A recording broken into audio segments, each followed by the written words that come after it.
The Acolyte heads into the past this week with its third episode titled Destiny. May and Osha's childhood is explored as we head to their homeworld of Brendok and meet the coven of witches that they are part of. The episode does a great job setting up May and Osha as opposites to one another, and even as kids their roles are pretty well defined, with Osha being a bit more of the caring and unsure of herself one, while May is the more dominant, controlling one. The actresses they have playing these twin sisters are fantastic and really embody the bickering siblings act well. As the episode progresses, we learn that the coven is waiting to conduct a special ritual with the twins, a ritual that they haven't conducted since they were exiled from their world. This coven is really quite interesting as they are force users, or as they call it, the thread, and they use it not unlike the Jedi, however in a much more spiritual way, believing that it's tied to one's destiny and you can pull on the threads and it can change things. May is eager to undergo the ritual to become a bit more in tune with this thread, but Osha isn't and would rather actually forge her own destiny than have one predetermined by a group of witches. May and Osha's mother Anastasia really drums into them that the galaxy isn't welcome to witches like them, or really any other people who use the Force that aren't the Jedi. And I think that really speaks to how the Jedi have kind of controlled the narrative when it comes to Force users, instilling in people that if they ain't Jedi, they are bad news. This feels like something you see something like Crusade era Christians do with stuff in the Crusades, where if you aren't Christian, you're bad. I think it's really neat that Star Wars is still drawing on real life events and real life things that happened in history and building on that stuff that we already see with the Jedi in the prequel trilogy and the original trilogy. The Mothers as a group is an interesting bunch since they seem to have the best intentions, at least at first, with them teaching the twins about being together and working as the many, but also the Sith illusions are not lost on me, especially the whole work better as two beings, like the rule of two. I'm pretty sure the Mothers were studying the dark side before they were cast out from wherever they are from, and I would just want to know a little bit more about their backstory, and hopefully as the series progresses we will learn more about them, since the show seems to like doling out pieces of its plot in really unique ways in that we see it from one point of view and then from another point of view, so I'm sure we're going to get all the different points of view of who these witches exactly are. One of the big reveals of the episode is that May and Osha were created by this coven. They weren't,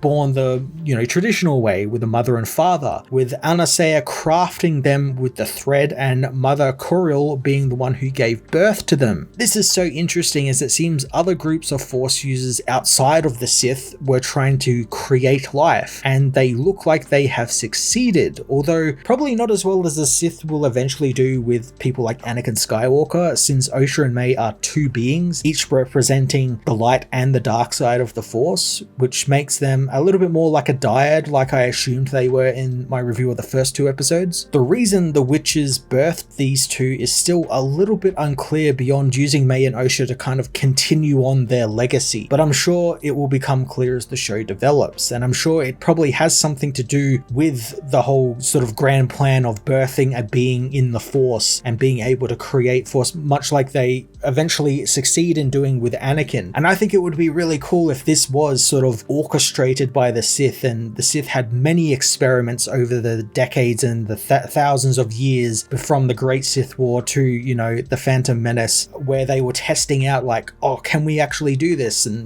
sometimes it works and sometimes it doesn't, and sometimes you get stuff like Osha and May where it's two beings, both representing each side of the Force. I think that's really interesting, and I'm really looking forward to seeing more of this sort of stuff crop up in canon and get to explore a little bit more about that sort of stuff. Before the ritual can start though, we learn the Jedi have arrived on Brendok, and again the show treats the Jedi in such a different way than we usually see, as the Jedi are revealed to be Sol, Kanaka, Torben and Endara, four Jedi that May has been hunting down as an adult, and they pretty much break down the village's front door demanding the two kids be tested for Force powers, and if they pass, they are taking them to be trained as Jedi, strongly hinting at they should be the only ones allowed to train people in the Force again. And I just love that, because this is absolutely wild to me that the Jedi Jedi can just come in and take kids. And we've seen stuff like this in canon before where, you know, the Jedi will turn up at a village and, you know, someone will be tested for Force and they'll take him. We saw it in Tales of the Jedi with Ahsoka. However, that had a little bit more of a sort of kindness to it, whereas here it just feels like 4 powered people are like breaking into a village and demanding they be given these children. I can also see this is why a lot of people distrust the Jedi and have a resentment for the Jedi, especially people who might also use the Force, like this coven of witches. I could see why they would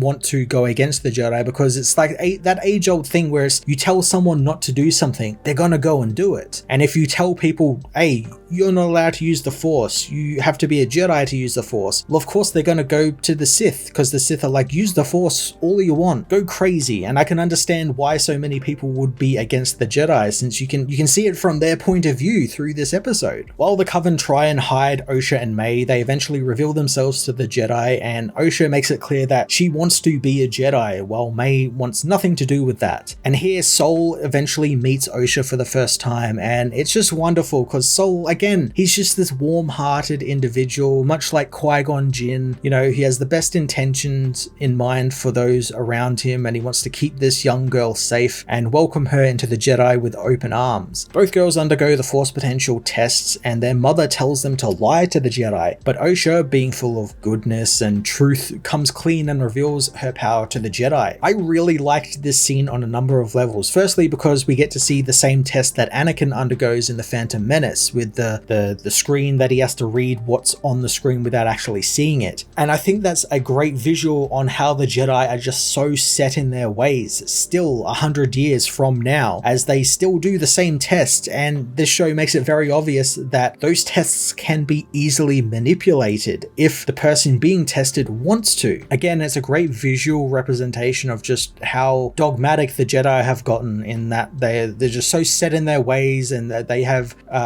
protocols for this, and, you know, we've got to test the child with this and this, and then when they pass, they are a Jedi. There's no sort of room to maneuver at all. Osha, after undergoing the test, comes clean with her mothers, and May hates that her sister doesn't want to join the Coven and her, and like a completely sane and reasonable child, decides to kill her sister, setting fire to their room. So we are still only getting one half of the story so far, since while the fire was set by May, something we got told in the first 2 episodes that May burned down her village, don't actually think it was the fire that burned down her village, as we see the village has a reactor that's powering everything, and that reactor explodes, and we know that's not May's fault, as it's hinted at earlier in the episode that someone might be messing around with the reactor, or there was something around the reactor that the witches were very cautious of. If I had to guess, it's probably the Sith setting things into motion to recruit the girls, much like the Jedi are, but the fact we don't see the events leading up to the reactor exploding, and the fact that after Osha is saved by Sol, we see that Torben is injured with the scar over his eye that we saw in the last episode, I'm betting some shit went down between the Jedi and the witches, and the witches possessed one of the Jedi, which they do earlier to Torben as a show of force against the Jedi, and maybe they made them fight one another. I'm also getting the feeling that maybe the Jedi could have messed with the reactor in order to get into the city or cause some sort of problem to get the twins, and that would also explain why they are so intent on covering up what exactly happened, since they don't want to be seen as the bad guys, or they're trying to hide something that did happen that if got out would sort of cause panic, like maybe a Sith. Maybe they did see a Sith and this is them trying to cover everything up. There's just so much great intrigue, and the show parcels it out really well and leaves you just wanting more and theorizing on what's going on. Despite the fires and explosion though, Osha is saved by Sol, while they both witness May fall to what they think is her death, only that didn't happen, and in the closing minutes of the episode we see May is still very much alive and left as the only survivor to no doubt be picked up by the Sith. Episode 3 of The Acolyte was a fantastic, story-rich flashback episode that gave us a lot of answers, but also raised a bunch of its own. I love how the story is being revealed from different characters' point of views, and how things went down, and how the show is treating the Jedi is just so damn cool. I love that they're being showed in a less than heroic light, and one that makes them so much more of an interesting group than what we've seen before. And I hope the show continues that, because it's just so cool and so different than what we've seen of Jedi in the movies and other TV shows. I'm going to give this episode of The Acolyte a 9 out of 10.